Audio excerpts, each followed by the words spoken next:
Shalom sahabat Cornerstone Jakarta, kita bertemu lagi di dalam sermon terbaru dari Cornerstone Jakarta. Kita sudah memasuki bulan kedua di tahun 2023. Bulan Januari sudah kita lewati dan saya percaya bahwa akan banyak lagi hal-hal baik yang Tuhan sediakan, Tuhan kerjakan dalam kehidupan kita. Dan saya percaya bahwa setiap kita dipelihara Tuhan sebagaimana Tuhan memelihara bola matanya.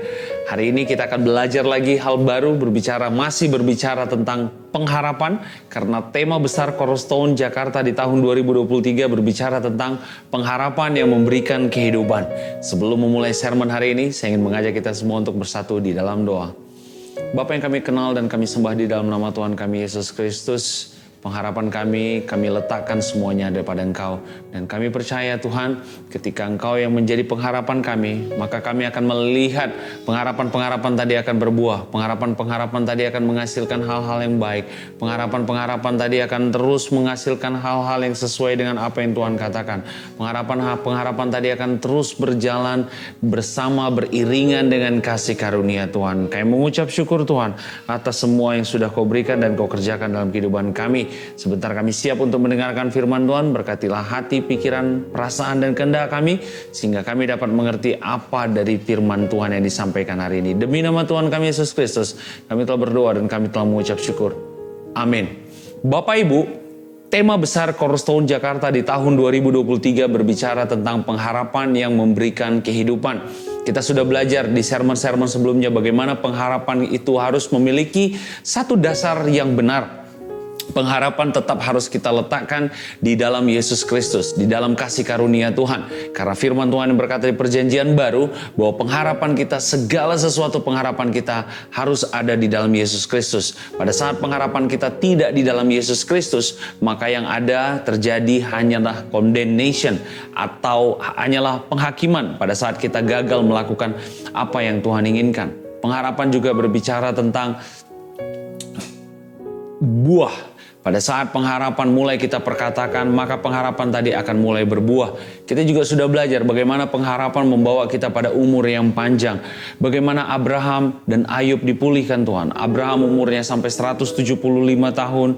Ayub diberikan ekstra umur 140 tahun sehingga dia dapat melihat 4 turunannya, anaknya, cucunya, cicitnya, dan anak dari cicitnya.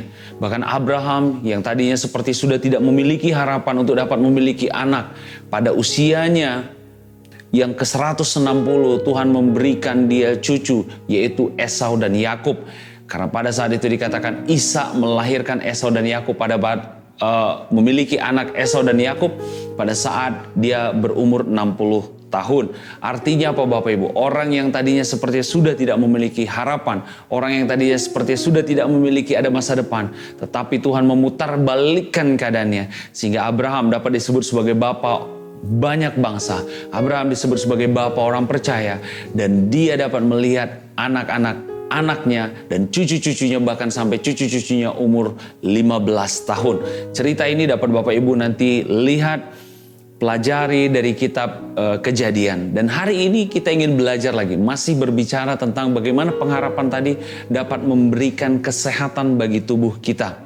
Hari ini kita ingin belajar satu firman Tuhan dari kitab Yohanes 5, berbicara tentang penyembuhan pada hari Sabat di kolam Bethesda. Yohanes 5, kalau Bapak Ibu baca nanti di kitab Yohanes 5. Yohanes 5 berbicara tentang penyembuhan pada hari Sabat di kolam Bethesda. Ayat yang pertama, sesudah itu ada hari raya orang Yahudi dan Yesus berangkat ke Yerusalem. Di Yerusalem dekat pintu gerbang domba ada sebuah kolam yang dalam bahasa Ibrani disebut Bethesda. Ada 5 serambinya. Ayat yang ketiga, dan di serambi-serambi itu berbaring sejumlah besar orang sakit, orang-orang buta, orang-orang timpang, dan orang-orang lumpuh yang menantikan goncangan air kolam itu. Jadi ada suatu tempat di Yerusalem dekat pintu gerbang domba, ada sebuah kolam. Dikatakan di Alkitab nama kolam itu disebut sebagai Bethesda, dan di situ ada 5 serambinya. Dan di serambi-serambi itu berbaring sejumlah besar orang sakit. Jadi sangat banyak orang sakit di kolam Bethesda itu. Di dalam bahasa Inggris dikatakan in this lay a great multitude. Jadi banyak sekali orang sakit yang ada di Serambi itu. Jadi Bapak Ibu jangan bayangkan ini hanya 5 orang, 4 orang, 7 orang, enggak. Tetapi great dikatakan dalam jumlah yang sangat besar. Di ayat 3 tadi dikatakan, dan di serambi-serambi itu berbaring sejumlah besar orang sakit. Jadi kalau kita pernah ke rumah sakit umum daerah, mungkin kita tahu rumah sakit umum itu biasanya hari Senin atau hari Jumat, di situ puncaknya rumah sakit tadi ramai. Dan ini pasti jumlahnya lebih besar lagi. Jadi begitu banyak orang yang sakit pada saat itu di kolam Bethesda tadi. Saya perlu menggarisbawahi ini. Banyak Bapak Ibu. Jadi bukan sekedar ada. Dikatakan great multitude. Jadi dalam jumlah yang sangat besar ada orang yang sakit di situ. Kita berhenti di situ di ayat keempat. Sebab sewaktu-waktu turun malaikat Tuhan ke kolam itu dan menggoncangkan air itu. Jadi ada masa, ada waktu yang dinantikan oleh orang sakit yang banyak tadi. Pada saat malaikat menggoyangkan air kolam itu, barang siapa yang terdahulu masuk ke dalamnya, sesudah goncangan air itu menjadi sembuh apapun juga penyakitnya. Jadi setiap kali ada malaikat datang dan menggoncangkan air yang ada di kolam Bethesda tadi, barang siapa, dikatakan tadi, barang siapa yang terdahulu. Jadi ada orang yang pertama kali, di dalam bahasa Inggris dikatakan, whosoever then first, after the troubling of the water step in. Jadi the first dikatakan. Then first artinya orang yang pertama kali akan menerima yang namanya kesembuhan. Apapun juga penyakitnya. Jadi tidak masalah. Mau tadi dikatakan di ayat yang di atas tadi, di sana ada orang buta, ada orang timpang, ada orang lumpuh. Jadi ada orang buta, timpang, lumpuh, dan berbagai macam penyakit dalam jumlah yang besar. Siapapun, apapun kondisinya, pada saat malaikat menggoncangkan airnya, maka siapa yang pertama kali, first, maka itu akan disembuhkan penyakitnya. Maka orang tadi akan mengalami yang namanya kesembuhan. Di situ, di ayat yang kelima, di situ ada seorang yang sudah 38 tahun lamanya sakit. Jadi di antara orang yang banyak tadi, di antara orang yang banyak sakit tadi, ada satu orang yang sudah 38 tahun lamanya sakit. Bapak Ibu bisa bayangkan orang tadi ada 38 tahun di dalam posisi yang sama, melihat hal yang sama, di dalam kondisi yang sama, di tempat yang sama, 38 tahun. Apa poinnya buat kita hari ini Bapak Ibu? Saya ingin kita masuk ke poin pertama. Tanpa kita sadari mungkin di dalam kehidupan kita ada masalah, ada attitude, ada cara berpikir, ada tindakan, ada perilaku yang negatif, yang mungkin selama ini udah tinggal terlalu lama di dalam kehidupan kita. Orang yang sakit tadi Bapak Ibu, ada orang yang sudah 30 tahun, 38 tahun lamanya sakit. Dia melihat hal yang sama. Dia hanya melihat air kolam Bethesda tadi digoncangkan. Dia melihat ada orang-orang sakit di sekelilingnya. Dia melihat hal yang sama. Dia mengalami hal yang sama. Dia merasakan hal yang sama. Untuk 38 tahun. 38 tahun bukan masa yang singkat. Itu masa yang sangat panjang. Hampir sama masanya dengan bangsa Israel ada di padang gurun. Benar? Bangsa Israel ada di padang gurun hampir 40 tahun. Demikian juga dengan orang ini. Dia ada di dalam padang gurun. Dia ada di dalam suatu situasi seperti padang gurun selama 38 tahun. Apa konteksnya dalam kehidupan kita? Perhatikan, apa hal-hal yang sudah mengikat kita selama ini Bapak Ibu?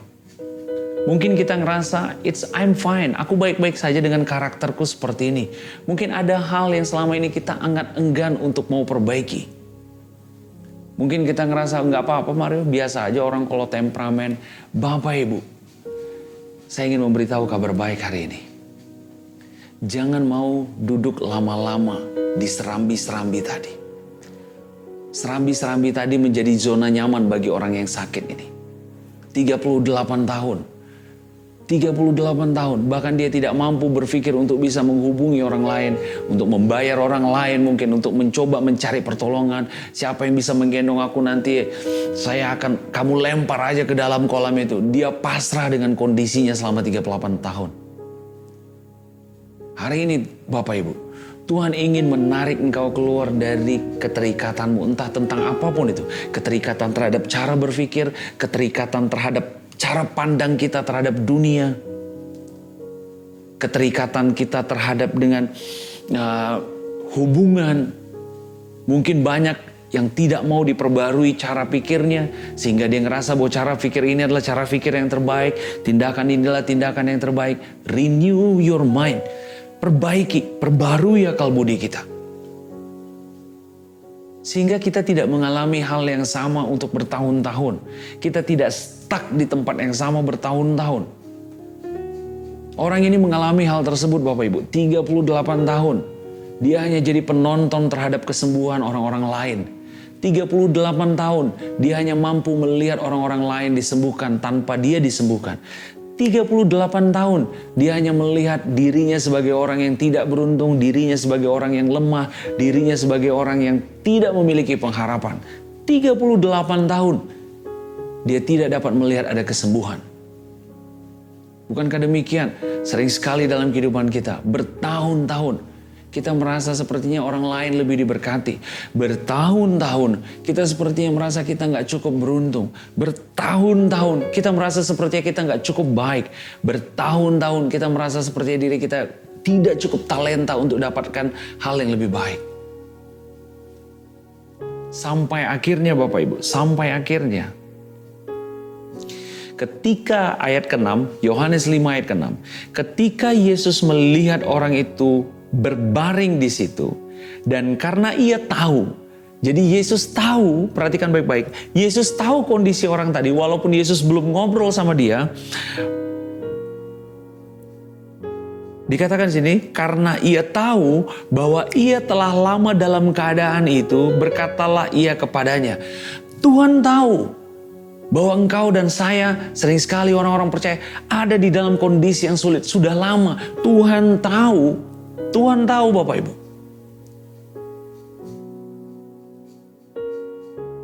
Tuhan melihat. Dan kabar baiknya malam ini saya ingin memberitahukan. Tuhan mau menolong saya dan Bapak Ibu. Tuhan mau menolong kita. Ada begitu banyak orang sakit pada saat itu. Dan saya percaya bukan karena kebetulan mengapa Alkitab harus mengambil ayat ini. Harus memilih cerita tentang orang yang lumpuh ini. Harus mengambil cerita tentang orang yang terbaring ini. Orang ini berbaring Bapak Ibu. Orang ini berbaring, no hope. Bagaimana mungkin dia bisa masuk ke dalam kolam yang diguncangkan? Jika duduk saja dia tidak mampu, dia hanya mampu berbaring. Dikatakan di dalam Alkitab, ketika Yesus melihat orang itu berbaring, dia hanya mampu berbaring. Dan kabar baiknya, Tuhan memilih orang yang paling lama sakit di sini. Apa yang diketahui oleh Tuhan Yesus? Tuhan Yesus mengetahui bahwa dia telah lama sekali sakit. Tuhan Yesus mengetahui bahwa penderitaannya sudah begitu besar. Hari ini saya ingin memberitahu, Tuhan Yesus tahu kondisi kita Bapak Ibu. Tuhan Yesus tahu keadaan kita. Tuhan Yesus mengerti keadaan kita. Ini saatnya saya dan Bapak Ibu yang memberikan jawaban atas apa yang Tuhan tanyakan. Saya sangat tertarik kalau Bapak Ibu baca di ayat yang ke-6. Saya berharap ditampilkan kembali. Yohanes 5 ayat ke-6. Di bagian terakhir, apa kata Tuhan Yesus? Maukah engkau sembuh? Maukah engkau sembuh? Pertanyaan ini adalah suatu pertanyaan langsung yang harusnya hanya perlu dijawab ya atau tidak.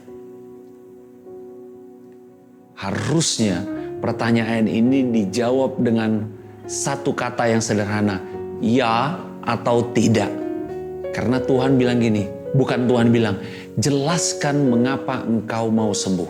Kalau kita belajar bahasa Indonesia ketika dipakai jelaskan, artinya kita harus bisa mampu menceritakan. Jelaskan apa yang dimaksud, misalnya dikata, jelaskan apa yang dimaksud dengan teologi kuno. Nah, kita harus menjelaskan. Artinya kita harus membaca literatur yang dimaksud dengan teologi kuno adalah bla bla bla bla bla bla bla. Itu dijelaskan. Tetapi kalau pertanyaan Tuhan ini cuma sederhana, maukah engkau sembuh?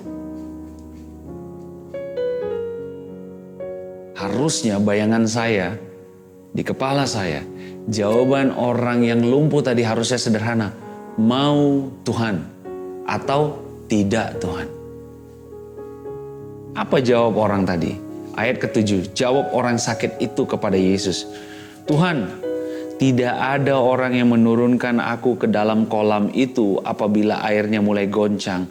Dan sementara aku menuju ke kolam itu, orang lain sudah turun mendahului aku. Tuhan Yesus menawarkan kasih karunia kepada orang yang lumpuh tadi. Apa kasih karunianya? Bukan karena upayamu, tetapi hanya karena kasihku kepadamu, maka engkau sembuh. Orang tadi merespon dengan konsep hukum Taurat. Apa konsep hukum Tauratnya? Tuhan, tidak ada orang yang menurunkan aku ke dalam kolam itu. Statement orang yang lumpuh ini berbicara tentang upayanya, berbicara tentang usahanya, berbicara tentang apa yang mendorongnya. Padahal yang berdiri di depan dia adalah kasih karunia itu sendiri. Tuhan menawarkan kepada dia, maukah engkau sembuh? Tetapi orang yang lumpuh ini membalasnya dengan respon konsep dari hukum Taurat. Dengan berkata, Bapa, tidak ada orang yang menurunkan aku ke dalam kolam itu apabila airnya mulai goncang dan sementara aku menuju kolam itu. Orang yang lumpuh tadi masih berpikir tentang aku menuju kolam itu. Aku melakukan kebaikan. Aku mau taat. Aku mau melakukan semua perintah-perintahmu. Tuhan mau bilang, bukan. Bukan engkau yang datang kepada aku. Tetapi aku yang datang kepada engkau. Tuhan mau bilang gini, hei orang yang sakit. Aku yang datang kepada engkau. Tetapi orang yang berbaring ini, orang yang sakit ini berbicara tentang aku menuju kolam itu. Hari ini Bapak Ibu berhenti andalkan kekuatan kita. Ini bukan berbicara tentang saya, Bapak Ibu meraih kesembuhan.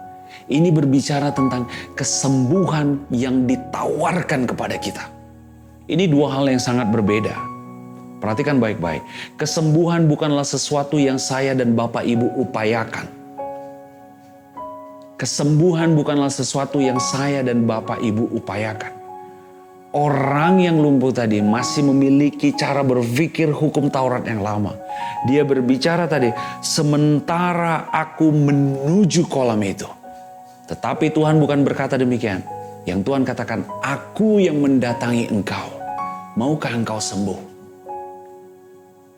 Yang satu mendekati dengan kasih karunia, dengan konsep kasih karunia. Yang pribadi satu lagi mau mencoba mendatangi Tuhan dengan konsep hukum Tauratnya. Tuhan tahu gak akan mungkin engkau bisa sembuh kalau bukan karena kebaikan dan kemurahanku. Takkan mungkin kau bisa sampai kepada kolam itu kalau bukan karena aku yang datang kepada engkau. Hari ini Bapak Ibu, berhenti andalkan kekuatan kita. Berhenti mengandalkan usaha kita. Tuhan sudah menawarkan kesembuhan bagi setiap saya dan Bapak Ibu. Tuhan hanya bertanya, maukah engkau sembuh? Harusnya jawabannya cuma sederhana. Tuhan, aku mau. Biarlah aku menerima kesembuhan dari engkau. Tetapi orang yang sakit ini, begitu jelimet hatinya, begitu panjang penjelasannya, begitu panjang redaksi yang dia bikin. Dia seolah-olah mau menjelaskan Tuhan. Jawab orang sakit itu kepadanya. Boleh ditampilkan kembali Yohanes 5 ayat 7. Tuhan, tidak ada orang yang menurunkan aku. Perhatikan baik-baik. Inilah karakter-karakter dari orang-orang yang hidup di dalam hukum Taurat. Dia mulai mencari kesalahan orang lain. Jadi dia mau bilang gini sebenarnya. Tuhan, aku ini tidak sembuh karena tidak ada orang lain yang menurunkan aku ke kolam itu. Kalau hatiku sudah mau, tapi gak ada mereka yang mau menolong aku. berhenti menyalahkan keadaan, berhenti menyalahkan orang lain atas apa yang terjadi di dalam kehidupan kita. Jadilah pribadi orang percaya yang bertanggung jawab. Tuhan gak minta penjelasan kok, kenapa engkau gak sembuh. Tuhan bukan nanya kenapa kamu gak sembuh. Tuhan hanya bertanya kepada dia, maukah engkau sembuh? Harusnya jawabnya, yes, aku mau Tuhan. Yes, aku tidak mau, atau apapun. Itu adalah suatu pertanyaan yang sederhana. Tetapi kita sering sekali orang percaya memang sering sekali berusaha menjawab, memberikan keterangan tambahan agar kita berharap agar orang yang mendengar penjelasan kita dapat menerimanya dengan logis. Padahal Tuhan cuma tanya, kamu mau sembuh gak? Harusnya jawabannya cuma iya atau tidak. Kita hidup di suatu budaya yang banyak sungkannya Bapak Ibu. Misalnya kita datang ke rumah teman, ini keluar sedikit dari konteks firman Tuhan. Sudah makan? Misalnya begitu, atau mau minum? Jawabannya kan tinggal mau, tidak. Kadang-kadang kita sebagai orang Indonesia untuk menjaga perasaan tuan rumah atau untuk menjaga perasaan teman kita, kita memberikan banyak keterangan tambahan.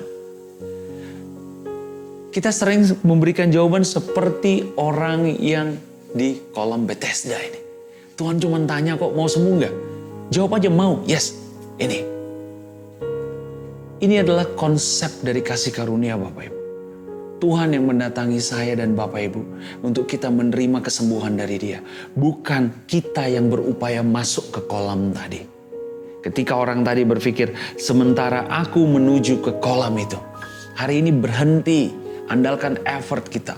Terima kesembuhan dari Tuhan karena Tuhan Yesus yang sudah menawarkannya. Amin.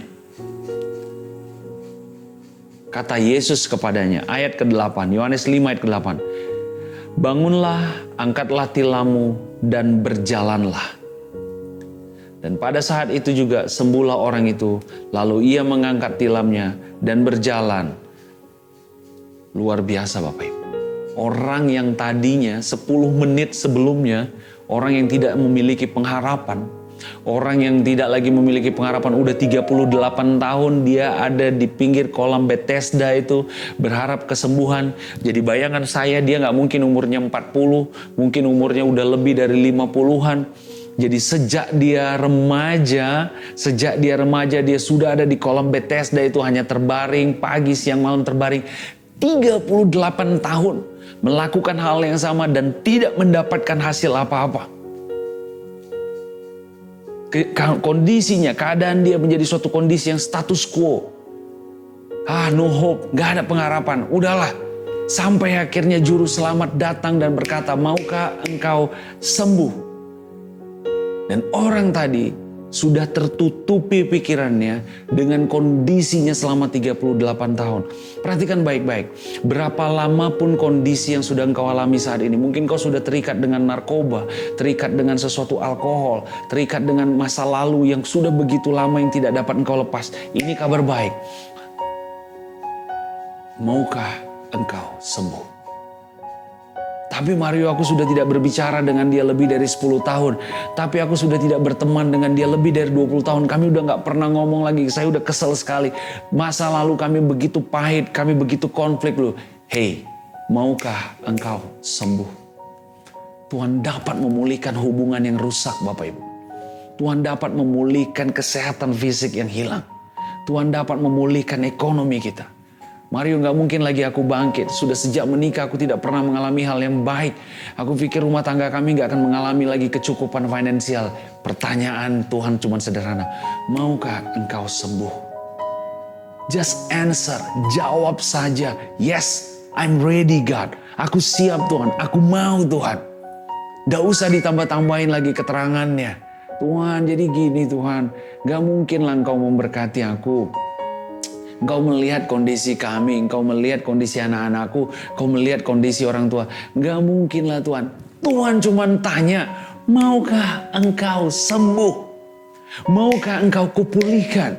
Maukah engkau kupulihkan anakku? Yes, amin. Aku mau Tuhan. No hope lah. Jangan. Gak usah ditambahin keterangan-keterangan lainnya Bapak Ibu.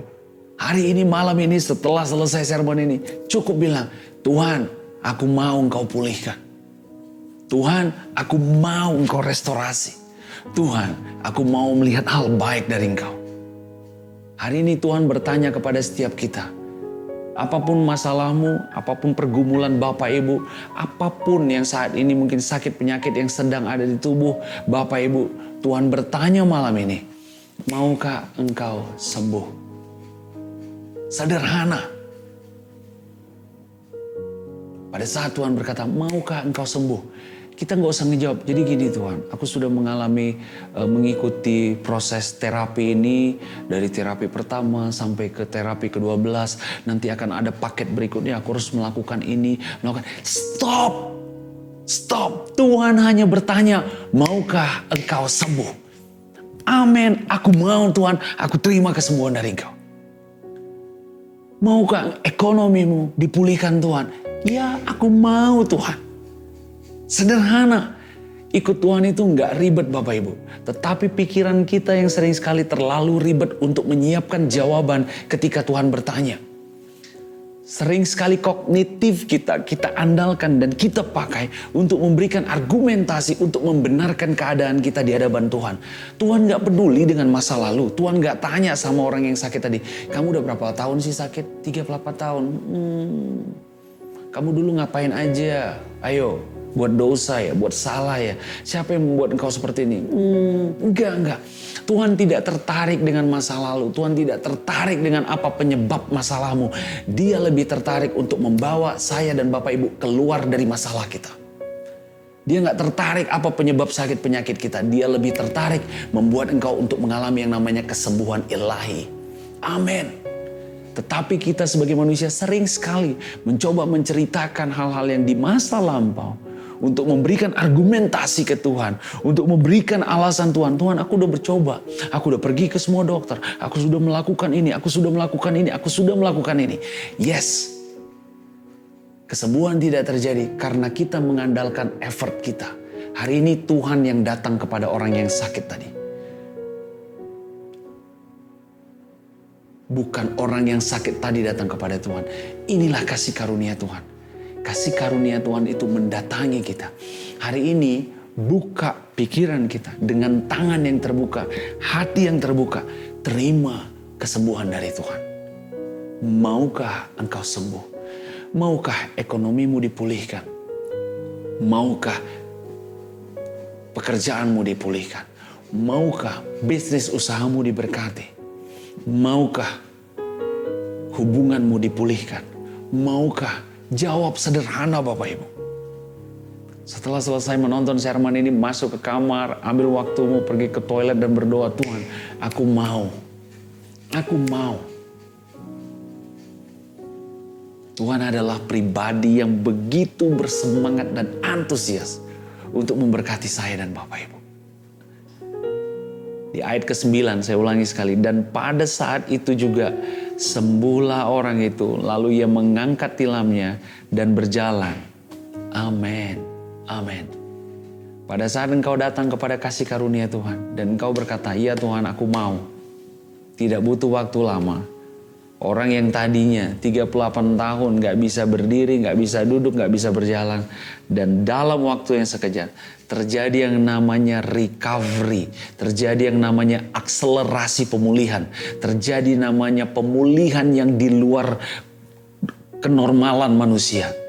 Apa yang terjadi? Dia mengangkat tilamnya dan berjalan. Bapak Ibu bisa bayangkan 38 tahun berbaring. Artinya otot-otot pahanya, otot-otot kakinya, otot-otot punggungnya pasti memendek. Karena sifat dari otot.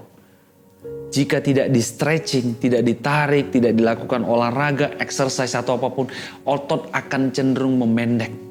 Bapak Ibu bisa bayangkan. Saya pernah mengenal ada orang yang harus terbaring di tempat tidur selama 2 bulan. Karena punya masalah dengan kakinya. Di bulan ketiga dia melihat kakinya semakin kecil. Kenapa? Karena tidak dipakai. Itu artinya otot cenderung memendek. Otot cenderung semakin pendek jika dia tidak digunakan dengan benar. Demikian juga dengan orang ini Bapak Ibu. 38 tahun hanya berbaring. Berarti otot kakinya memendek, otot tulang belakangnya memendek. Tetapi pada saat Tuhan yang berkata, bangunlah, angkatlah tilammu dan berjalanlah. Otot-otot tadi yang sepertinya sudah memendek, jaringan-jaringan saraf tadi yang sepertinya sudah mati. Pada saat Yesus memperkatakan kehidupan, bangunlah, angkatlah tilammu. Maka terjadi yang namanya recovery. Terjadi yang namanya pemulihan. Otot-otot tadi bergerak, memanjang dan menjadi normal. Jaringan-jaringan saraf yang mungkin udah bertahun-tahun mati dan tidak ada mati rasa, diberikan kehidupan karena Yesus yang berkata, bangunlah, angkatlah tilammu dan berjalanlah. Hari ini Bapak Ibu, jangan biarkan otot-otot kehidupan kita itu memendek. Jangan biarkan fungsi-fungsi jaringan-jaringan di dalam tubuh kita itu mati. Hari ini Tuhan ingin saya dan Bapak Ibu apa? Bangun dan mengangkat tilam kita dan berjalan. Berhenti mengandalkan pikiran kita. Kita hidup hanya karena kasih karunia Tuhan. Tuhan yang memilih orang yang sakit 38 tahun ini. Begitu banyaknya orang sakit di tempat itu. Tetapi kenapa Tuhan memilih orang yang sakit 38 tahun ini? Di dalam kalimat tadi dikatakan di ayat 6. Ketika Yesus melihat orang itu berbaring di situ dan karena ia tahu bahwa ia telah lama dalam keadaan itu. Tuhan tidak ingin engkau dan saya ada di dalam suatu keadaan yang sulit berlama-lama Bapak Ibu. Jangan mau berlama-lama di dalam suatu kondisi yang sulit. Jangan mau berlama-lama hidup di dalam sakit penyakit. Jangan mau berlama-lama hidup di dalam suatu kondisi yang sepertinya berat. Segera datang kepada Tuhan dan menerima jawaban dari Tuhan. Pada saat Tuhan berkata apa? Maukah engkau sembuh? Langsung jawab, ya Tuhan, aku mau engkau pulihkan. Ya Tuhan, aku mau engkau restorasi. Ya Tuhan, aku mau engkau sembuhkan. Ya Tuhan, aku mau engkau berkati. Ya Tuhan, aku mau menerima pemulihan terhadap hubungan di dalam keluarga kami. Amin. Tidak usah siapkan jawaban-jawaban yang panjang Bapak Ibu. Tidak usah siapkan jawaban-jawaban penjelasan-penjelasan yang mencoba menjabarkan. Kenapa kita mengalami hal ini, kenapa saya tidak mengalami ini. Orang yang sakit lumpuh tadi mencoba mencari pembelaan terhadap dirinya. Dengan cara berkata apa? Tadi dikatakan, Tuhan di ayat ke-7, Tuhan tidak ada orang yang menurunkan aku. Dia mulai menyalahkan orang lain. Dia mulai menyalahkan keadaan. Bukankah orang percaya sering seperti itu? Ketika sesuatu yang buruk terjadi, dia mulai menyalahkan orang lain. Aku tidak lulus akan ujian ini. Ini bukan karena aku, tapi karena orang lain. Aku tidak dapat menerima promosi ini bukan karena aku, tapi karena orang lain. Berhenti menyalahkan orang lain atas apa yang terjadi di dalam kehidupan kita. Karena sederhana, hari ini Tuhan datang, cuman mau bertanya, maukah engkau kupromosi? Maukah engkau kupulihkan? Maukah engkau kusembuhkan? Maukah engkau kubangkitkan? Hari ini kasih jawaban yang sederhana Bapak Ibu. Ya Tuhan, aku mau engkau sembuhkan. Ya Tuhan, aku mau engkau pulihkan. Ya Tuhan, aku mau engkau berkati melimpah. Ya Tuhan, aku mau melihat anak-anakku menjadi orang-orang yang hebat dan berpengaruh di negeri ini. Amin. Yes, sederhana Bapak Ibu. Kekristenan itu sederhana. Saking sederhananya, banyak orang percaya yang jadi bingung. Karena begitu sederhana ya. Karena pertanyaannya cuma sederhana kok. Apa dikatakan tadi? Maukah engkau sembuh? Sembuh di sini tidak hanya berbicara tentang fisik. Tetapi sembuh di sini, saya ingin menyampaikan konteksnya dalam kehidupan kita adalah kita disembuhkan dari masalah ekonomi, kita disembuhkan dari masalah kepribadian kita disembuhkan dari masalah keterikatan kita disembuhkan dari masalah karakter kita yang jelek, kita disembuhkan dari cara-cara pikir kita yang lama, kita disembuhkan dari hubungan kita yang tidak baik dengan orang lain. Tuhan mau menyembuhkan di setiap lini kehidupan kita. Hari ini datang ke Tuhan dan cukup bilang, ya Tuhan, aku mau. Dan pada saat itu juga dikatakan Yohanes 5 ayat 9, dan pada saat itu juga sembuhlah orang itu, lalu ia mengangkat tilamnya dan berjalan. Amin Bapak Ibu. Saya ingin berdoa bagi Bapak Ibu, apapun kondisi dan situasimu saat ini. Hari ini, setelah engkau mendengar kabar baik ini, setelah engkau mendengar berita tentang kerajaan surga, saya ingin menyampaikan bahwa Tuhan ada di pihak kita. Tuhan ada di pihak kita. Kalau engkau menginginkan tubuhmu sehat, terlebih lagi Dia yang menciptakan engkau. Kalau saya dan saudara-saudaraku menginginkan mengalami yang namanya kesembuhan, terlebih lagi Tuhan yang menciptakan kita. Hari ini datang dan cukup berkata, ya, aku mau Tuhan. Ya, aku mau Tuhan. Kasih karunia Tuhan adalah suatu hal yang dilakukan Tuhan, yang diberikan Tuhan. Bukan karena ketaatan kita, bukan karena kehebatan kita, tetapi karena Tuhan yang memilih orang yang sakit lumpuh 38 tahun tadi. Orang sakit lumpuh 38 tahun tadi adalah representasi kondisi kita. Sehingga Tuhan datang ke dunia ini untuk menyelamatkan kita yang sudah sakit bertahun-tahun ini, Bapak Ibu. Sakit di sini tidak hanya berbicara tentang sakit fisik tadi. Tuhan adalah pribadi yang mau menolong saya dan Bapak Ibu untuk keluar dari kemelut, untuk keluar dari kondisi yang sulit, untuk keluar dari angin sakal, untuk keluar dari badai kehidupan. Tuhan mau, Tuhan mau. Hari ini Bapak Ibu, saya ingin berdoa secara khusus bagi engkau, dimanapun kau berada, apapun situasimu. Jika ada bagian tubuhmu yang kau rasa sepertinya sedang sakit, sedang tidak baik, saya mengundang Bapak Ibu untuk meletakkan tangan kananmu pada bagian tubuhmu yang sakit. Dan ingat apa yang firman Tuhan katakan ini. Maukah engkau sembuh? Hari ini hatimu cukup berkata, ya Tuhan, aku mau. Letakkan tangan kananmu pada bagian tubuhmu yang kau rasa sedang sakit. Dan bayangkan firman Tuhan tadi. Dan kau bayangkan, ada Yesus yang berdiri di depan engkau. Berdiri tegak di depan engkau. Dan berkata, anakku, maukah engkau sembuh? Berikan jawaban yang lugas dan tegas, Bapak Ibu. Tuhan Yesus, aku mau sembuh.